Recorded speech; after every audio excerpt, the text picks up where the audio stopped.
Everyone welcome to my YouTube channel. আজকের এই ভিডিওতে আমি আলোচনা করব 2026-এ মানে এবছরে সামনে যে এলপি শিফটগুলো আছে সেটাতে কি কি ধরনের কোয়েশ্চেন পড়বে। এটা 13ই ফেব্রুয়ারিতে যে শিফটটা হয়েছিল সেটাকে অ্যানালিসিস করে পুরোপুরি কোয়েশ্চেনগুলো বানানো হয়েছে। তো চলো শুরু করা যাক। ফার্স্টের কোয়েশ্চেনটা দেখো কি বলছে, the average of first 3 out of 4 number is 18 and the average of last 3 numbers is 14, sum of the first and last number। তার মানে কি বলছে যে চারটে নাম্বার আছে, এখানে চারটে নাম্বার ধরে নাও এ বি সি ডি, ঠিক আছে। এখানে কি বলছে average of first 3 number is 18, তাহলে এ প্লাস বি প্লাস সি কত হবে 18 ইন্টু 3, তার মানে 54, ঠিক আছে। অ্যাভারেজ যেহেতু এটার নিচে 3 থাকে তো 3টা ওদিকে হয়ে গেলে গুণ হয়ে যায়। আর average of last 3 number is 14, তাহলে লাস্ট 3টে নাম্বার কোনটা, বি সি আর ডি। তাহলে B plus C plus D equals to কত হবে, গুণ করে দাও, 3 14 42, ঠিক আছে। তাহলে এখানে দেখতেই পাচ্ছ A plus B plus C সমান 54 আর B plus C plus D সমান 42। তাহলে এই দুটোকে বিয়োগ করে দাও, এর থেকে এই 1 নম্বর ইকুয়েশনটা থেকে 2 নম্বর ইকুয়েশনটা বিয়োগ করে দাও। তাহলে কি হচ্ছে, এর আগে মাইনাস মাইনাস মাইনাস, বি সাথে বি কেটে গেল, সি এর সাথে সি কেটে গেল, এ মাইনাস ডি সমান কত, 2 আর 2 4 এত। আর এখানে কি দেওয়া আছে, sum of first and last number, প্রথম সংখ্যা কি এ আর দ্বিতীয় লাস্ট সংখ্যা কি ডি, এ প্লাস ডি কত দেওয়া আছে 16। তাহলে আমরা কি দেখলাম, এ প্লাস ডি সমান 16 আর এ মাইনাস ডি কি আসলো 12। তাহলে এখানে বিয়োগ করে দাও, বিয়োগ করে দিলে কত হচ্ছে, এ কেটে যাচ্ছে আর ডিটা মাইনাস আছে, তার মানে এটা প্লাস হয়ে যাবে। তাহলে 2d ইকুয়ালস টু 8 আর ডি, তাহলে ডি কত হচ্ছে 14, ঠিক আছে। এবার পরের কোশ্চেনে আসা যাক। এই যে আমি কোশ্চেনগুলো করাচ্ছি এই রকম টাইপের কোশ্চেন 13 ফেব্রুয়ারি এসেছিল, তো এই টাইপের কোশ্চেনগুলো তোমরা প্র্যাকটিস আরও করে যাবে, ঠিক আছে। নেক্সট কোয়েশ্চেন দেখতে পাচ্ছ এখানে দেওয়া আছে x plus Y is to Y plus Z is to Z plus X equals to 11 is to 13 is to 16। তাহলে এখানে ধরে নাও X plus Y equals to 11 এ, ঠিক আছে। এরকমভাবে Y plus Z equals to 13 এ আর Z plus X equals to 16 এ। তাহলে সবগুলোকে যোগ করে দিলে কি হচ্ছে, 2 into X plus Y plus Z equals two 6 3 9 আর 1 10 শূন্য মাত্র 1 2 3 4 40। তাহলে x plus Y plus z কত 20। তাহলে এখানে কি আসলো, x plus Y plus z সমান 20 এ, এটা আমরা নিয়েছিলাম 20 এ, আর এখানে কি দেওয়া আছে 200। তাহলে 20 এ সমান 200, এর ভ্যালু কত বেরোলো, তাহলে 20 20 করে এর ভ্যালু হচ্ছে 10, ঠিক আছে। আমরা এখান থেকে কি পেয়েছিলাম, x plus Y equals to 11 এ, তার মানে এক্স প্লাস ওয়াই সমান কত 110। আর এখানে কি দেওয়া আছে x plus Y plus z সমান 200। তাহলে এখানে 200 থেকে 110 মাইনাস করে দিলে কত হয়, এইটা হচ্ছে জেডের ভ্যালু, ঠিক আছে। নেক্সট কোয়েশ্চেন দেখো এখানে কি বলেছে, what is the value of mean median, mean plus median minus mode, ঠিক আছে। এখানে যেগুলো দেওয়া আছে মোড কাকে বলে, প্রথমেই বলি মোড কাকে বলে, মানে এইখানের মধ্যে যেই সংখ্যাটা বেশি থাকবে সেটা হচ্ছে মোড। তাহলে দেখো 8 কবার আছে, 8 দুবার আছে, ঠিক আছে, 8টা হতে পারে। 3 কবার আছে, 3 আছে 1 2 3 বার, তাহলে 8টা তো হবে না, 3টা হতে পারে। দেখো আর কোনো সংখ্যা কি 3-এর বেশি আছে? আর তো দেখতে পাচ্ছি না। তাহলে এখানে মোট কত হবে? মোট হচ্ছে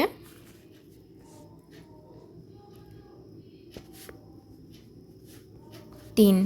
ঠিক আছে, এবার ক্যালকুলেশনের সুবিধার জন্য এই যে সংখ্যাগুলো আছে এটাকে ছোট থেকে বড় পরপর সাজিয়ে লিখে নেবে। ঠিক আছে,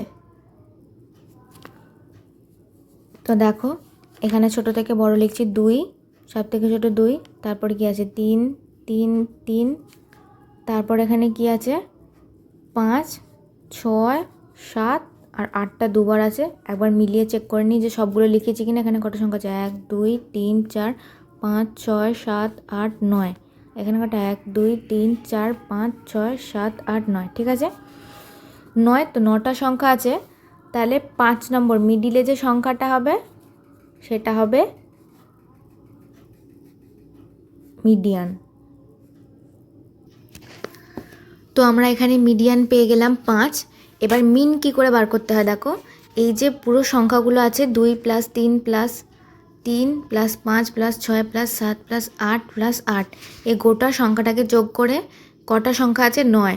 9 দিয়ে ভাগ করে দিতে হবে। ভাগ করলে কত বেরোবে? এখানে 45/9 = 5। ঠিক আছে, তাহলে মিন কত পেলাম? 5। মিডিয়ান কত পেলাম? 5 মাইনাস মোট কত পেলাম? 3, কত হলো? 7। 7 হবে অ্যান্সার। নেক্সট কোয়েশ্চেন দেখো, এই কোয়েশ্চেনটা আগে শিফটে এসেছিলো।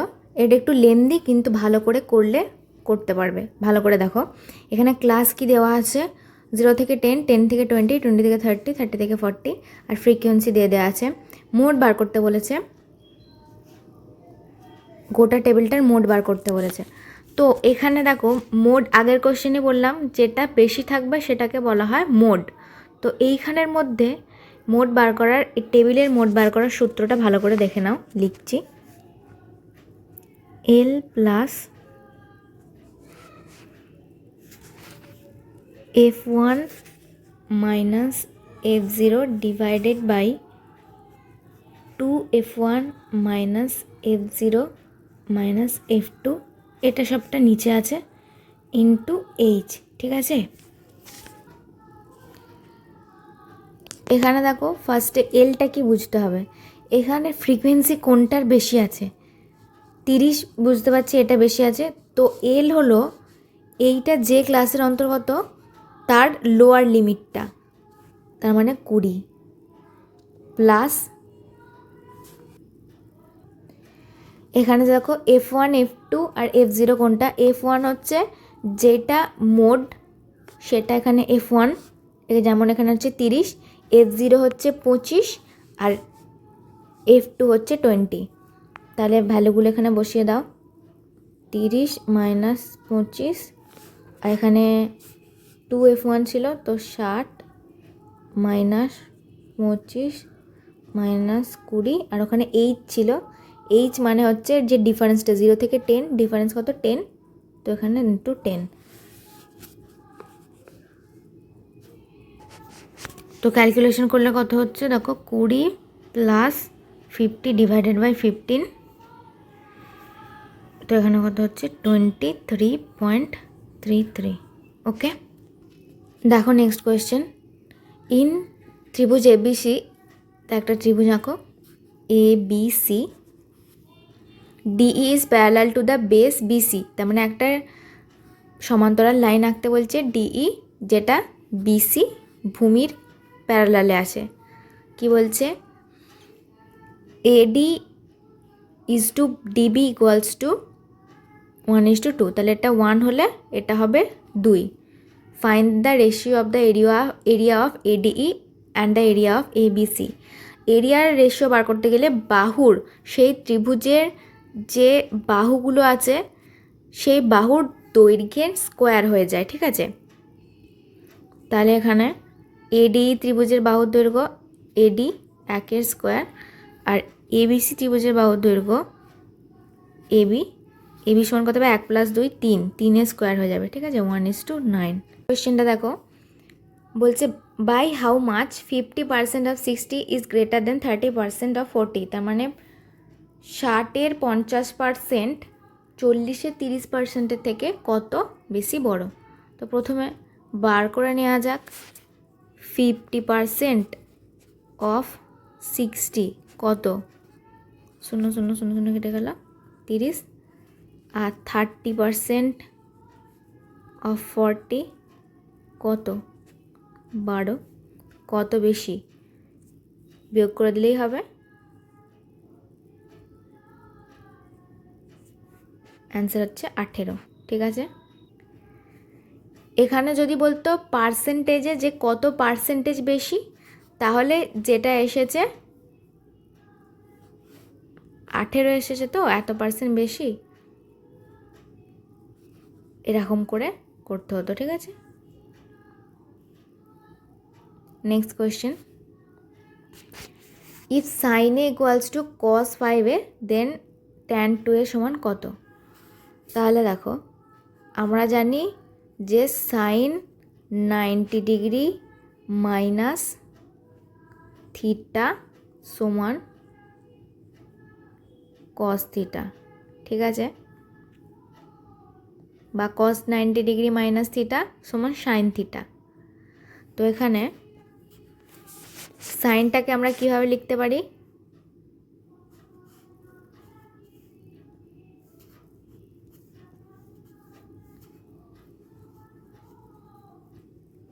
cos 90 degree minus a equals to cos 5a। তাহলে এখানে 90 degree minus a equals to 5a,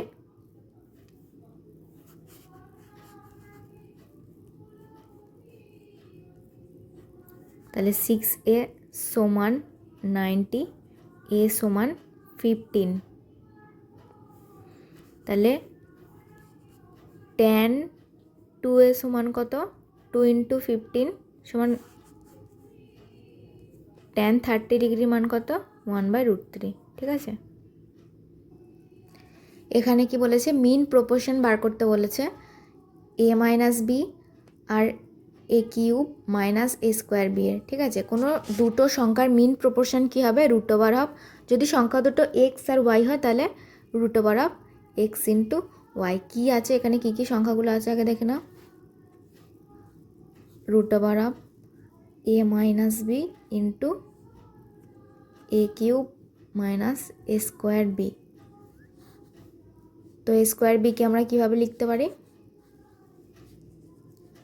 a minus B into a common নিয়ে নিলে, a স্কোয়ার যদি কমন নিয়ে নিই তাহলে কী হবে, a মাইনাস বি হয়ে যাচ্ছে, এটাকে রুটের বাইরে আনলে কত হবে, a minus B into a। ঠিক আছে, এবার নেক্সট কোয়েশ্চেন দেখো, কোয়েশ্চেন দেখো HCF অ্যান্ড LCM অফ, এই সংখ্যাগুলো দেওয়া আছে, HCF মানে হচ্ছে গসাগু আর এটা মানে হচ্ছে লসাগু। প্রথমে সংখ্যাগুলোকে ভেঙে নাও, 0.48 মানে কত,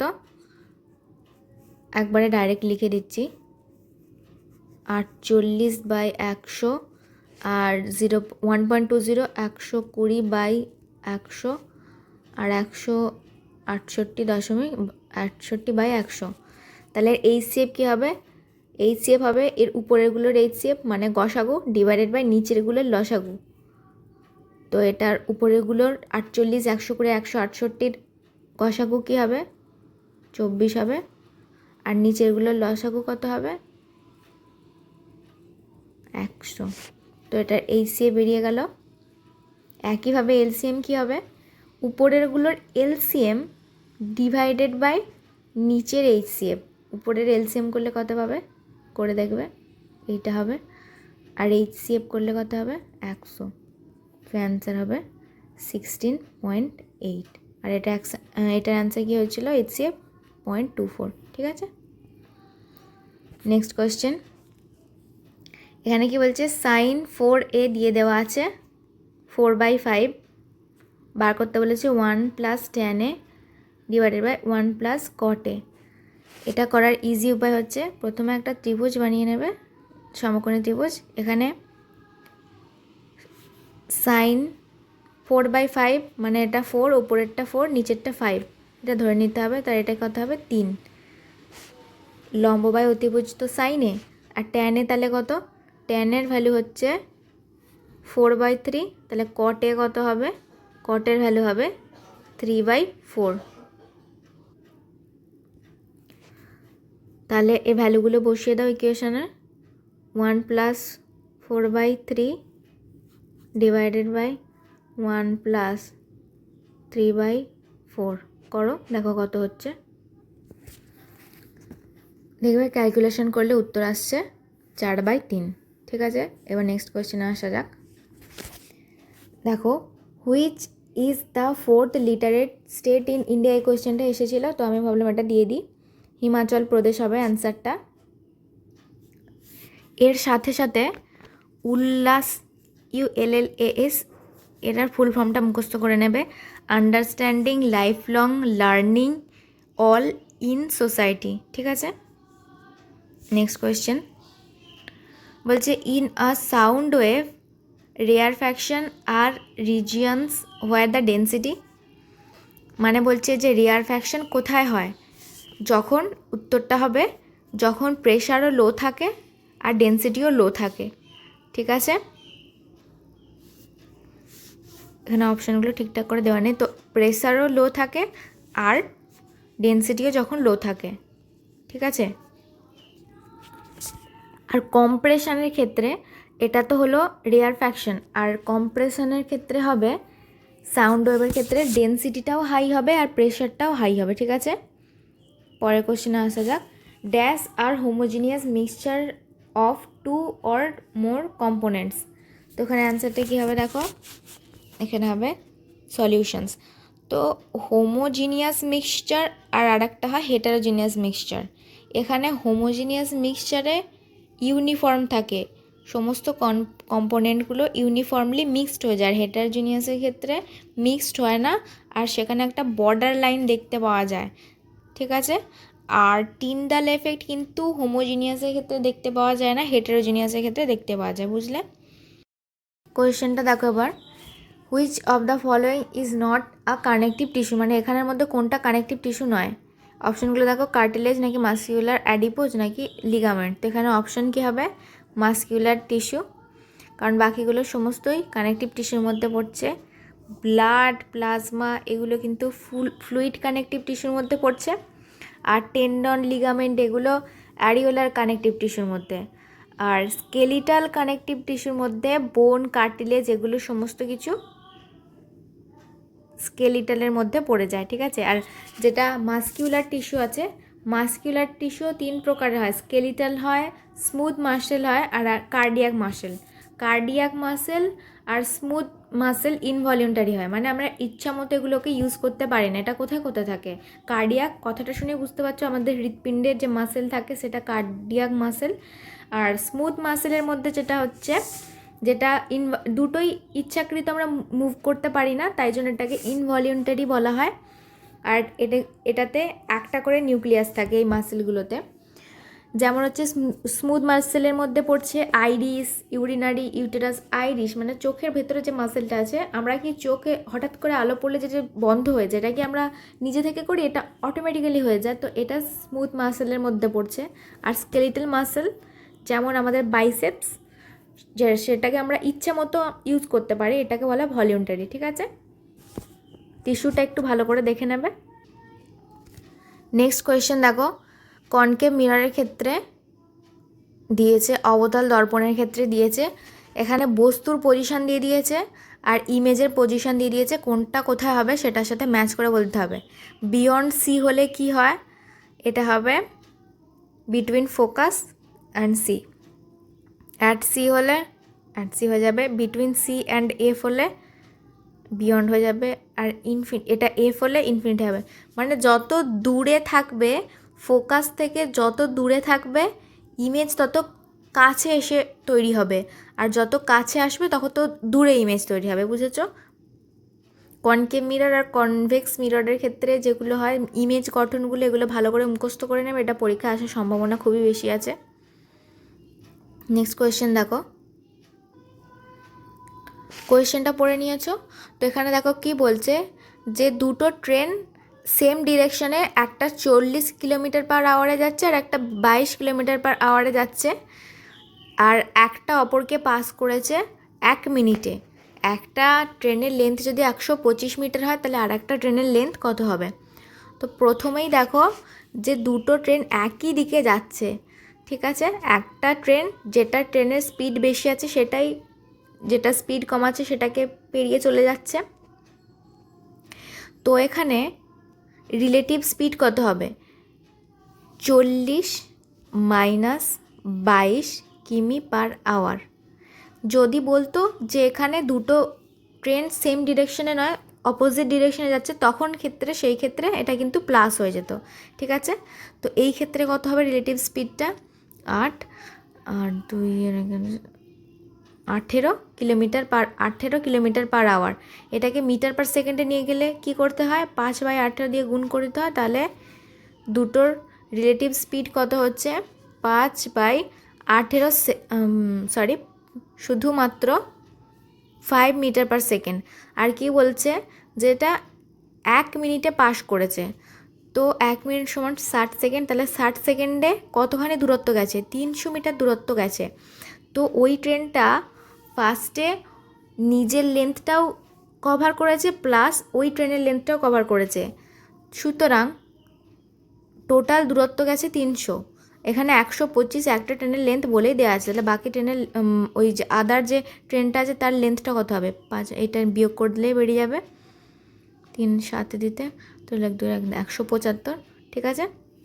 যদি এরকম কোশ্চেন হতো যে এখানে ধরো দুটো ট্রেনের লেন্থ বলে দিল না, বলে দিল যে দুটো ট্রেনের লেন্থ সেম আছে, আর এখানে কিছু বলে দিল না, তখন কী করে? ধরো 300 বেরোলো, তো এখানে ডিস্টেন্সটা দুটো ট্রেনের লেন্থ যদি সমান হয় তাহলে 2 দিয়ে ভাগ করে দেবে, 150, সিম্পল মিটে যাবে। আর ডাইরেকশনটা এখানে খেয়াল করে রাখবে যে সেম ডাইরেকশন বলছে নাকি অপোজিট ডাইরেকশন বলছে, ঠিক আছে। নেক্সট কোয়েশ্চেন দেখো, ভালো করে কোয়েশ্চেনটা কি বলছে, যে A+B একটা কাজ করে কত দিনে? 2 দিনে। আর শুধু এ একা কাজ করে কত দিনে? 4 দিনে, ঠিক আছে। তাহলে বি সেই কাজটার 19 অংশ করতে কত দিন সময় লাগাবে, ঠিক আছে। তাহলে এটা এরমভাবে ভেবে করবে, A+B 2 দিনে করে 1 অংশ, তাহলে 1 দিনে করবে 1/2 অংশ, আর এ করবে 1 দিনে 1/4 অংশ। তাহলে বি কত করবে 1 দিনে? 1/2 মাইনাস 1/4 অংশ সমান এখানে কত হবে? 1/4। তাহলে বি করে 4 দিনে, 4 দিনে ওই কাজটা সম্পন্ন করে। তাহলে এর 19 গুণ কাজ করতে ওর ইন্টু 19 সমান 76 দিন সময় লাগবে, ঠিক আছে। এই কোশ্চেনগুলোই ভালো করে পড়ে যাবে, আর এর রিলেটেড যে যে কোশ্চেনগুলো থাকে সেগুলো ভালো করে পড়ে যাবে, ঠিক আছে। যেমন মিন, মিডিয়ান থেকে অঙ্কও এখন খুব ভালো দেয়, রেশিও থেকেও দিচ্ছে, টিস্যুটা ভালো করে পড়ে যাবে, আর অ্যাভারেজ থেকে খুব ভালো পড়ে যাবে, খুব কোশ্চেন আসছে। তো আজকের জন্য এখানেই, দেখা হচ্ছে পরের ভিডিওতে, বাই।